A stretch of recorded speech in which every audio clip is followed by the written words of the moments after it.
Audio Jungle.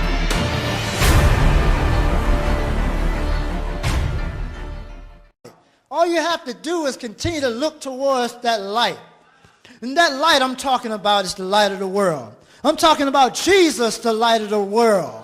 I'm talking about the one who died and rose again the third day according to the scriptures. I'm talking about the one who had to go to hell and high water. I'm talking about the one who was in the darkness and took away the darkness and the sin of the world. I'm talking about the one that the darkness came upon the earth and the veil of the temple rent. I'm talking about the one that said, it is finished, and it was finished. I'm talking about the one when he said, it is finished, it was a new beginning. I'm talking about the one that went down to hell and had a revival.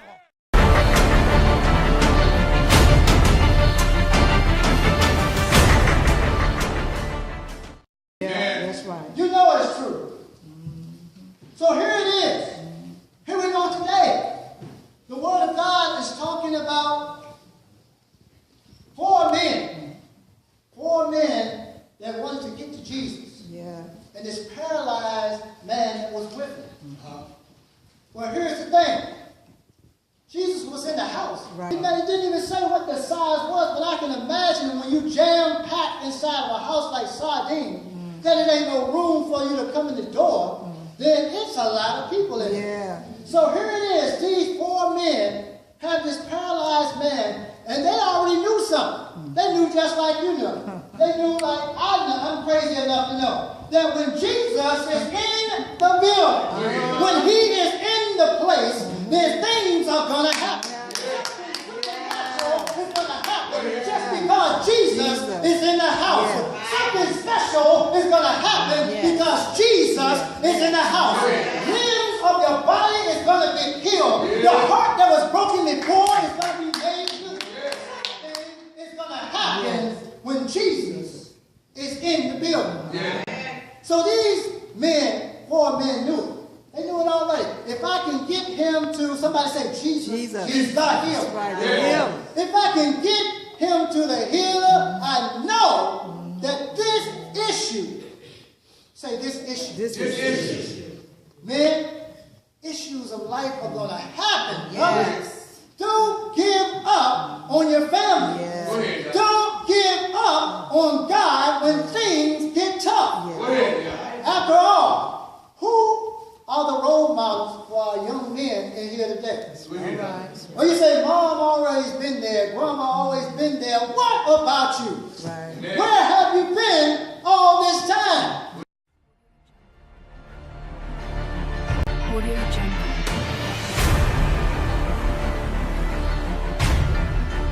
I want you to look down at the things that try to keep you down. I want you to look back at your life and remember how the enemy tried to stop you. I want you to look at what the devil said you couldn't do. I want you to look at what they said you wouldn't be. I want to look at all the abuse, all the pain, all the suffering, all the poverty you went through, all the lack, all the sleepless nights, all the growling stomachs, all the brokenness, all the bank with no money, all the denied credit cards, all the GPAs that were too low, everything that ever came against you, put it under your feet and look at it and say, devil, I'm killing you right now.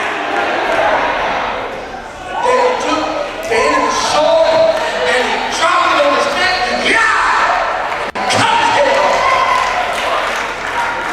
And one of the symbols of victory in those days was you take the enemy's head and you hold it up high in recognition of the promise of God, the authority of God, the power of God.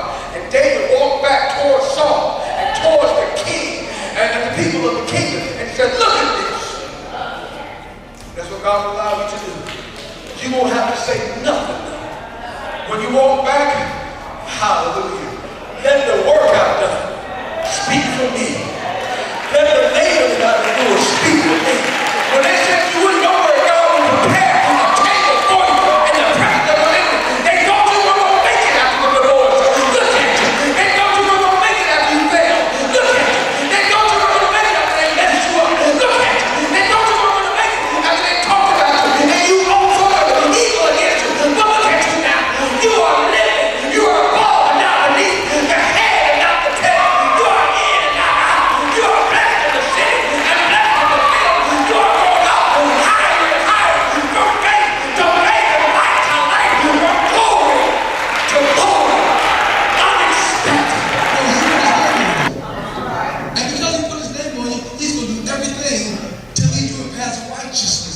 right standing, right living, right attitude, right behavior, right look, right talk, right walk. They don't want you to mess their name up. They spend a lot of money to build that brand, and they're not going to let you mess their name up.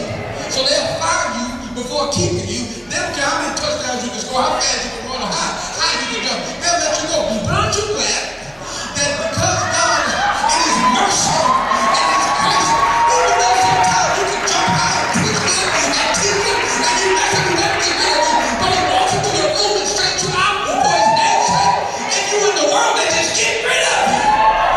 But God is merciful.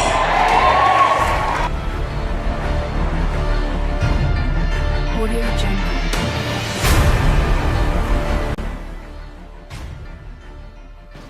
Marriage is so much deeper than just a big wedding. Marriage is so much deeper than a big gown and a tiara.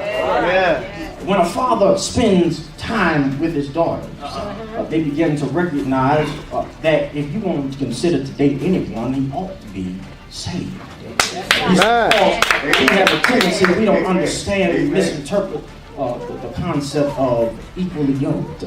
You see, a yoke is a wooden bar that has two holes, and the holes put two cattle, two oxen go in each hole. And they have a destination they need to get to. But in order for them to get to the destination, because they don't know the direction, they have to go by what the master says. And that's the only way they're going to be able to know where they're going to go, because they have to listen to every word that the master said. But there's a time where you have the one oxen that wants to go in the master's will, but there's another oxen that wants to go left field. There's another oxen that wants to go his way. And so now when you are trying to go to Bible study, he wants to go left. When you're trying to pray, he wants to go left. When you're trying to study and get to know God for who he is, he's trying to go left.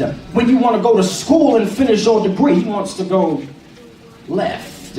So now we wonder why there's so many times where we can't get to the place where we need to be in the timing that we want, because he wants to go left. That's right. And so as he goes left, there's so much pressure on you that the wheels on the cart, because the oxen carry luggage, the wheels on the cart begin to turn left. Every dream that you had begins to turn left. Every aspiration begins to turn left. The children begin to turn left. And so after a while, there's some oxen that don't even go left because they really don't have any dreams of their own. But they just sit there satisfied where they are. And so because they sit there satisfied where they are, it causes the yoke to bend a little bit. And because they're not moving, now you have to drag him to church. You got to drag him to Bibles. You got to drag him to study. You got to drag him.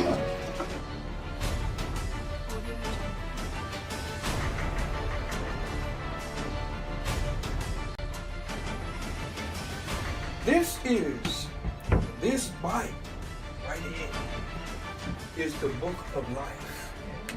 Everything in this Bible contains to your life. Come on, bro. If you're struggling with something, it's in the Word. If you're victorious in something, it's in the Word.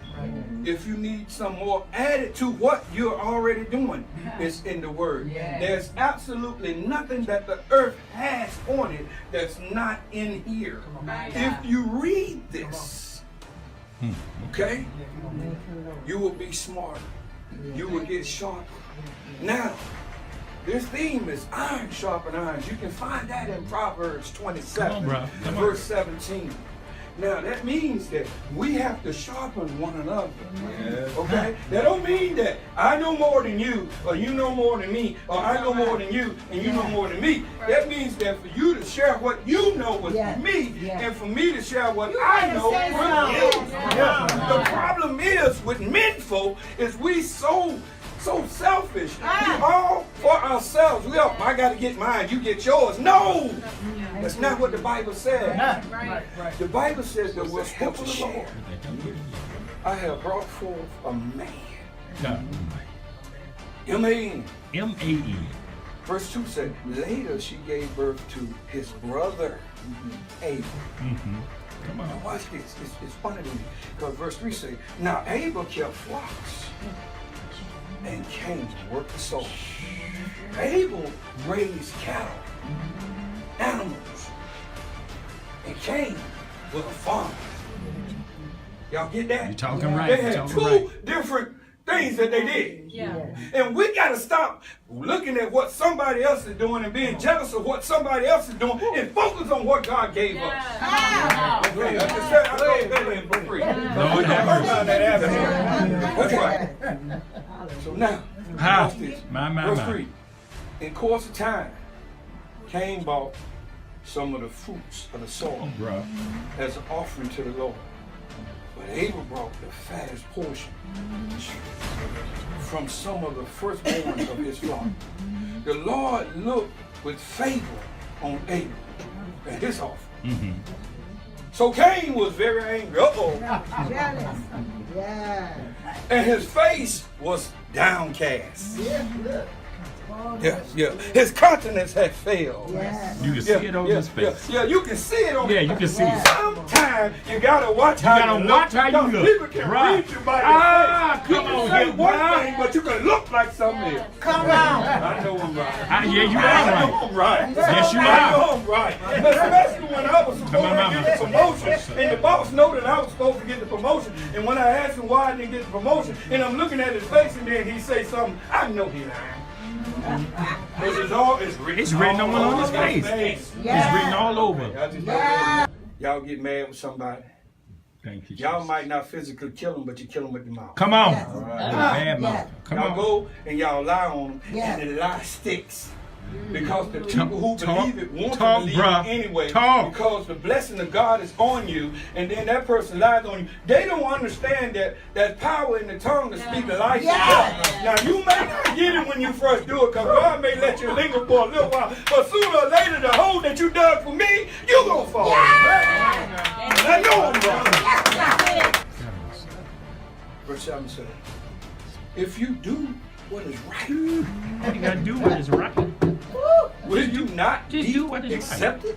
Come on. Thank you, Jesus. But if you do not do what is right, sin is crouching at your door. Lord have mercy. It desires to have you, God. but you must master it. Yes, that's a good word. Oh, that's a good word. See, the problem with us, and I'm talking to the men now, why be jealous of what somebody has when you can have more than what they have? And when you can have the same, it's what they have. Come on, bro. But it's what they doing to get what they got. Come on. And it's what you're not doing that is the reason why you don't have what they have. God said, why are you looking like that? Why are you angry? All you got to do is do what I tell you to do, and you'll be blessed. That's all you got to do. How you think you're going to walk around and do what you want to do and not do what the Lord said do and be blessed? That's right. Come on, bro. How? It don't work that way. It don't work that way. God says, okay, I give you liberty. Come on, bro. Come on. All you got to do is just serve me. You can't serve two masters. You're going to either love one. Oh, hate and hate the other. That's strict. You can't straddle the fence, baby. You can't be, you either hot or you're cold. You can't be lukewarm. I You know can't that's sit in right. the middle. Both of them were rejected. I was homeless and didn't even know I was homeless because God had me covered. I did not sleep outside. God, you witnessed that. I did not sleep outside. Went 2 months with no water. Went a month with no lights. And never was I cold. And never was we hungry. He fed me every day. I took a shower every day. Come on, bruh. And the people that were closer to me, God wouldn't even let them help me. Because he wanted me to know that it was about him. And not about me. Come on, bro.